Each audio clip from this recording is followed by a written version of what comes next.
Assalamualaikum warahmatullahi wabarakatuh. Perkenalkan, nama saya Anaf Delisaninda dengan NIM P37326190006. Kali ini saya akan melakukan tugas praktikum untuk mata kuliah asesmen dan diagnosis fisioterapi pada FT respirasi.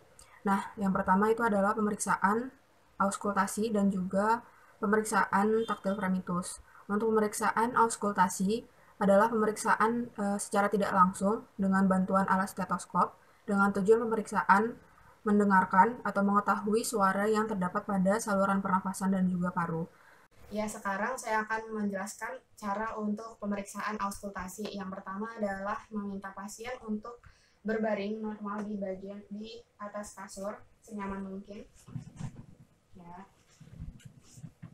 Lalu ajarkan pasien atau instruksikan pasien untuk melakukan pernafasan normal melalui mulut. Kayak biasa ya. Nah, prosedur yang selanjutnya yaitu adalah kita memulai untuk mendengarkan suara pernapasan. Yang pertama itu adalah di bagian trakeal pasien.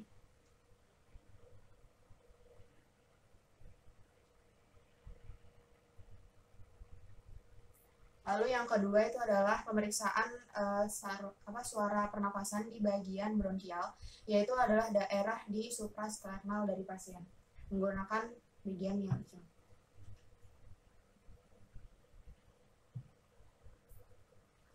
Yang ketiga itu adalah pemeriksaan suara pernafasan di bagian bronkofesikular, yaitu di daerah interkostal 1 dan juga interkostal 2.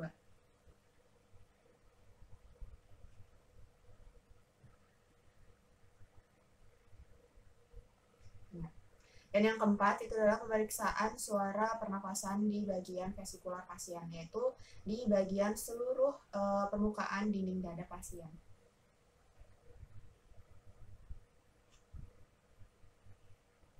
Bernafas seperti biasa ya, lewat mulut ya.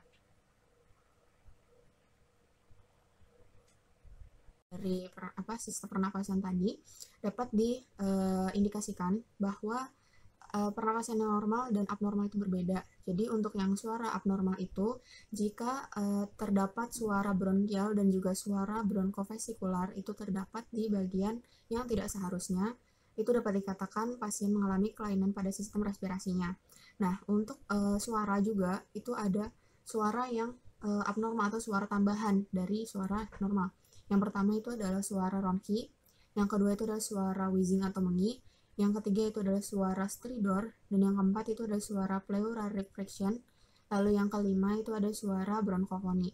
Jadi ketika 5 suara tersebut terdapat di beberapa daerah dari pemeriksaan tadi, dapat dikatakan bahwa pasien itu mengalami proses patologis pada sistem respirasinya dan perlu untuk dilakukan intervensi lebih lanjut. Sekarang saya akan praktekkan cara untuk pemeriksaan taktil fremitus. Yang pertama saya lakukan adalah meminta pasien untuk memposisikan badan atau tubuhnya senyaman mungkin, namun dianjurkan untuk dalam posisi duduk. Saya minta untuk pasien untuk menghadap ke sana ya, seperti ini. Lalu saya akan mempersiapkan tangan saya dengan menggunakan handscoon agar tetap terjaga higienitasnya. Lalu kita letakkan kedua telapak tangan kita di bagian upper dari paru-paru. Jadi untuk pemeriksaan taktil fremitus itu ada 3 segmen, yaitu pada bagian upper, middle, dan juga lower. Jadi tujuan dari pemeriksaan fremitus ini adalah memeriksa apakah ada sputum di bagian segmen paru. Jadi yang pertama kita lakukan, yang kedua itu adalah meminta pasien untuk mengucapkan kalimat 77 secara lantang. Ya, 77. 77. Nah, kita lakukan di bagian uppernya dulu, lalu kita bandingkan pada bagian sinistra dan juga dextranya. Lagi, 77. 77. Lalu kita lanjutkan di bagian middle. 77. Lagi, 77. Kita lanjutkan di bagian lowernya. 77. Lagi, 77. Ya, cukup. Jadi untuk pemeriksaan taktil fremitus ini dapat dikatakan ada getaran atau tidak. Nah, jadi kalau misalnya normal itu tidak ada getaran. Namun jika terdapat getaran pada saat pemeriksaan tactile fremitus itu dapat dikatakan ada cairan atau sputum di bagian segmen tersebut.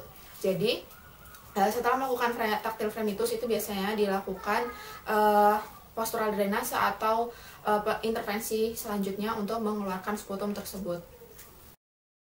Sekian penjelasan saya mengenai pemeriksaan auskultasi dan juga pemeriksaan tactile fremitus. Semoga apa yang saya jelaskan dapat bermanfaat, dan juga mohon maaf jika penjelasan saya tadi ada yang salah atau ada kekurangan. Sekian, wassalamualaikum warahmatullahi wabarakatuh.